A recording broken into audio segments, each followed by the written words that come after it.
Hello, Scorpio. It's Maggie the Irish Gypsy here with your September 2025 mid-month general reading. We are looking at the second half of September for you. Thank you so much for being here. Please do subscribe and like. If you know your sun, moon, rising, Venus sign, it's helpful to watch those as well for more insight. If something about this reading hits home with you and you'd like to explore it in your own life, and how to navigate through it, or you just like the reading style, if you're interested in a personal reading with me for yourself or perhaps as a gift for someone else, you can email me for more information, Maggie1McGuire@gmail.com. You can click on the description of this video below for those contact details as well. I can usually get back to you same day. I cover love and romance, relationship compatibility, career, work, money, investment. I do 6 and 12-month overviews. There's different types, lengths, costs, styles, spreads, something for everyone in there. And I'm quite diligent about the timely scheduling of personal readings as I do this full time. So if you're interested, email me.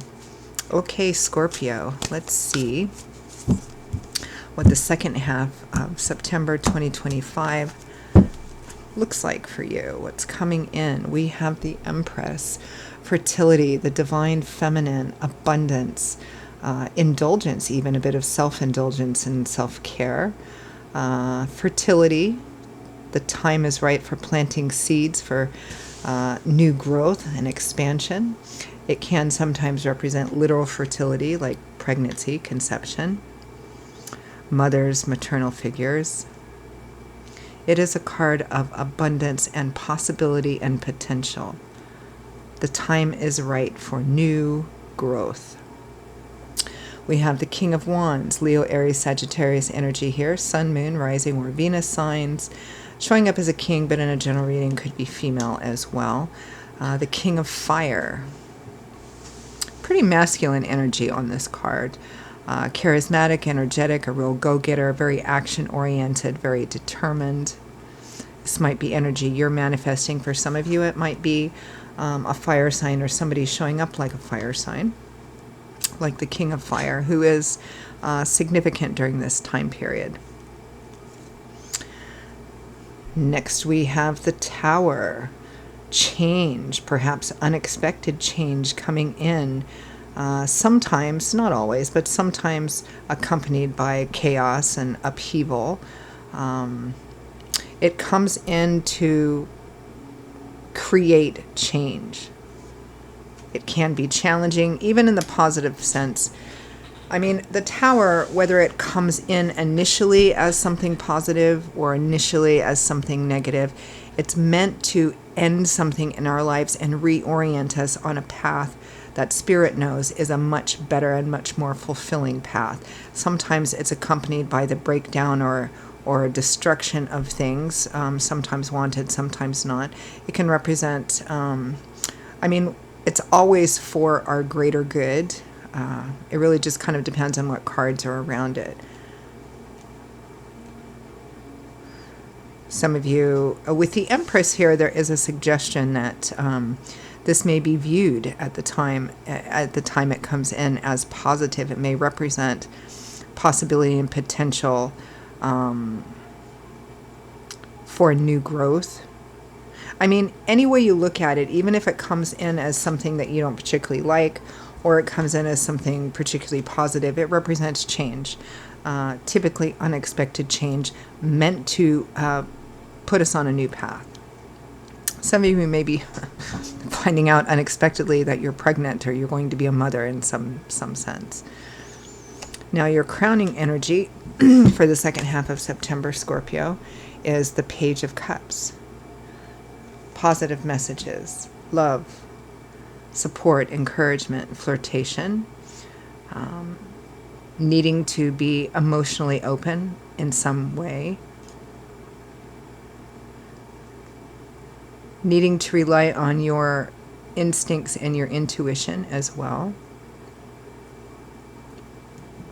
Interesting. Let's take a deeper dive on this.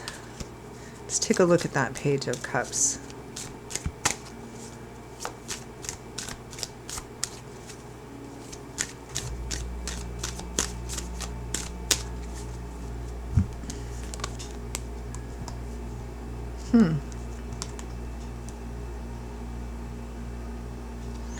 We have the Queen of Wands here. So we have the King and Queen of Wands. So for some of you, this might read as a relationship reading. Could be romantic, could be some other type of relationship here. But the King and Queen of Wands, the King and Queen of the same suit usually represent a like-minded match, or a match where they're well suited for each other. Six of Pentacles, Three of Wands, the Sun, gift giving, gift receiving, being given something or giving something back for future growth and expansion, something which makes the sun break through the clouds and uplifts and lightens any previously heavy and restrictive energies. It may be for a fair amount of you that this Tower card, which is always a bit nerve-wracking and challenging, especially to look at the artwork on most of the decks of the Tower, may come in as a positive, unexpected yet positive change at the time that it comes in. The Tower always has challenges with it because it's all about promoting significant change in your life, and significant change, whether it's, you know, your house burning down or a divorce or winning the lottery or something, it always presents challenges on that path. But again, it's necessary. It's meant to put us on a new path. So let's take a look at this Empress. It may be for some of you that the Tower, when it comes in, feels negative or is negative, meaning that it's difficult or challenging to navigate through. And what you're being given here is whatever help you need, whatever support that you need to kind of get you through that. But with the Sun, it's interesting because when you look at the Sun, is the most, in my opinion, powerfully influential card in the tarot, in its ability to influence others. Just like the real sun, when it comes out, it touches everything, it shines on everything, it banishes shadows, it clarifies. And any challenging or negative energies, it has a way of dimming those or muting those or lessening those. So too, when it comes out in a tarot card spread, the sun influences the cards around it too. It can act as a bit of a booster to your positive cards, and it can act as a bit of a softener to those challenging cards. So even if whatever this Tower card represents for you, and it's a general reading, it's going to be different things to different people, and the intensity will vary as well. There's a softening of the challenges around it. So let's take a look at the Empress.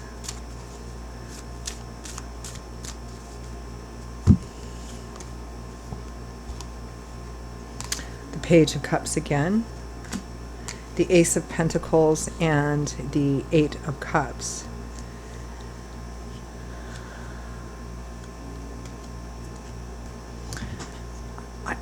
I feel a sense here of, regardless of what emotional impact this has, there's also this thread running through it of practical things as well. The offering and receiving of practical gifts, which could be money, physical help in some kind. The Ace of Pentacles is a new beginning. In a practical way, it could be a new job, it could be moving, relocating, it could be money that you need in order to navigate through this. The Eight of Cups is leaving or walking away from something that either has run its course, or you thought it was going to be something in the beginning and it turned out not to be, even though you invested in it, and it might hurt to walk away. You know, it's time to leave this Eight of Cups and move towards the next card, which is the Nine of Cups, which is your heart's desire and wishes granted. It's time to continue the journey, and you're receiving help in order to do this. Or for some of you, you may be offering help. And for some of you, it may have something to do with mothers, adult children, something of that sort as well. It may be moving and relocating for some of you as well. Again, there's this whole theme of getting help to navigate through this, no matter what that Tower card is. The offering of help or the receiving of help. And that help being practical in nature. So let's take a look at the King of Wands.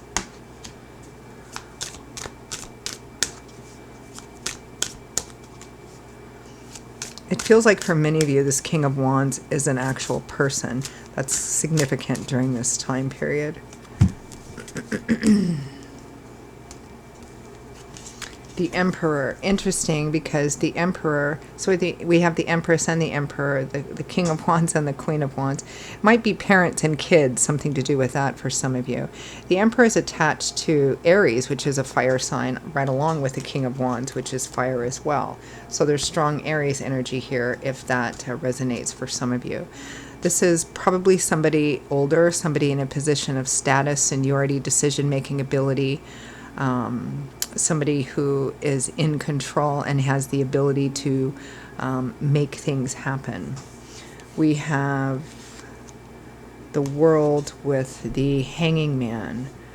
The World is a card of completion of a cycle and achievement as well. The Hanging Man is all about gaining a different perspective and recognizing that sometimes we have to make sacrifices or do difficult or challenging things in order for a greater long-term gain. But ultimately, it's a card of having a different perspective on something. Let me pull one more for that. The Page of Pentacles. It may be that this person, in light of something happening with you, it feels like for some of you, this is going to be somebody that's significant in your life and has gone through some kind of an epiphany, or has gained a different perspective, a new perspective on something, or has had kind of a light bulb moment, an epiphany, kind of the, oh my gosh, kind of, well, maybe that tower moment, right? And what prompted this person to do that may have been something challenging or frightening to that person, like the idea of losing you, or the idea of something else happening in their life, kind of having that sort of, like if you've ever seen any version of the Christmas Carol, Scrooge in the Christmas Carol, he has these terrifying but enlightening experiences in one night that causes him to kind of shift his whole perspective on life and giving and all of that. And it feels like for some of you, this person is kind of undergoing that as well. And it may be because something happened which caused fear of loss of some kind. And so they're completely doing a turnabout, a 180-degree turn, and offering something to you or agreeing to do something with you. And what that thing is, I don't know. It's a little bit muddy in some respects here. But it feels like it's both. What's inextricably intertwined here is the emotional aspect of it, and also a practical, tangible, perhaps financial and material aspect of it as well. Again, it's fundamentally about, let me give this, let me offer this.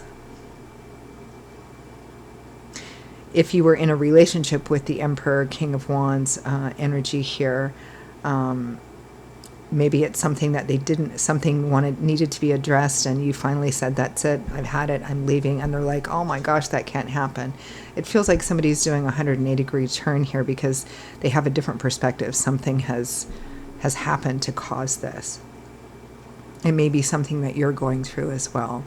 Others of you, we have a couple and a parental couple as well, and they may be one and the same. So this may be dealing with issues around kids, whether they're young kids or adult kids. And again, the whole underlying theme is the giving of what's needed and the receiving of what's needed. Let's take a look at that Tower.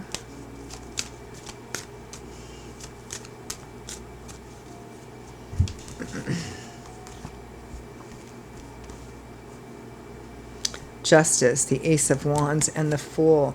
You have some really profound cards here, Scorpio, that represent very significant, even profound change, and a whole brand new chapter, new cycle beginning, both with that Empress, with the Sun, with the Ace of Wands, a new beginning, exciting. The Fool, the Zero card, the very first major arcana card in the tarot. So a whole brand new cycle is beginning here, a whole brand new cycle. Justice. For some of you, it might be legal issues, although I'm not picking up a whole lot of that, but it might be, actual legal issues for some of you. But justice is about navigating through something with honesty, transparency, morals, ethics, honor, all of that. It may be that you have decisions to make as to how to navigate through those, and justice tells us that we need to be honest and transparent and kind of take the high road in terms of morals and ethics, because that is going to help us navigate through this as well.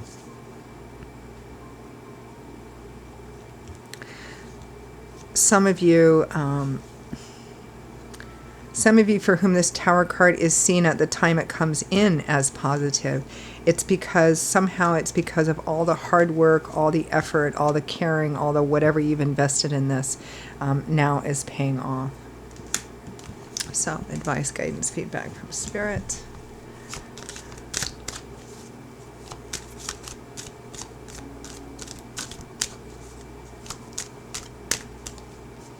It's a very kind of intense sort of reading.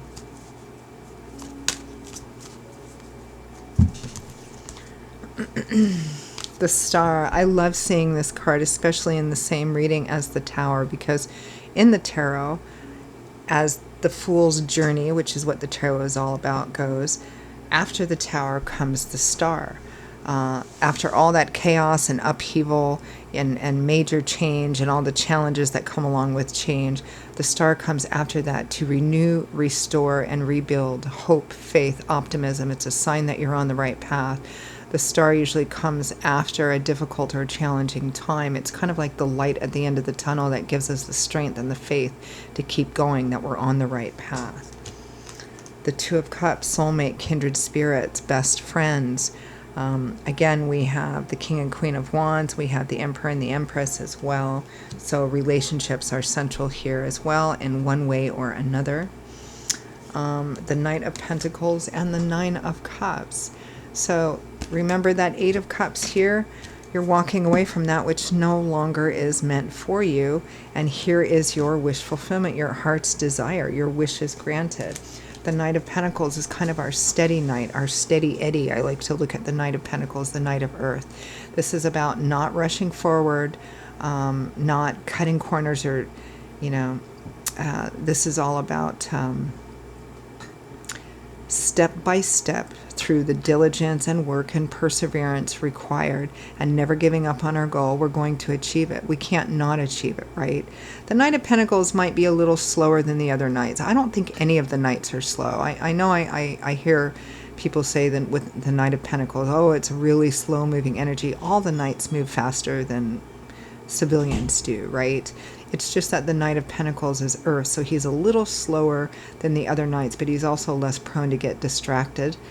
He's also always going to accomplish his goal simply because he has a plan. He executes that plan, or she, step by step, doesn't take chances, doesn't veer off the path, just keeps going. And it's that diligence and perseverance and patience that pays off and gets you your heart's desire, your wishes granted. Yeah, beautiful reading. All right, I'm going to leave it there, Scorpio. Those are your messages for the second half of September 2025.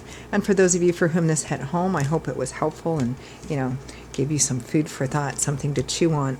If it was, and you'd like to see how it plays out in your own life, how to navigate through it, or you just like the reading style. If you're interested in a personal reading with me for yourself, or perhaps as a lovely gift for someone else, you can email me for more information, Maggie1McGuire@gmail.com. I can usually get back to you same day, and I'd love to hear from you. You can click on the description of this video below for those contact details as well. I'll see you all again soon. Be safe, be well. As always, many blessings, and hope to see you back here again soon. Bye-bye.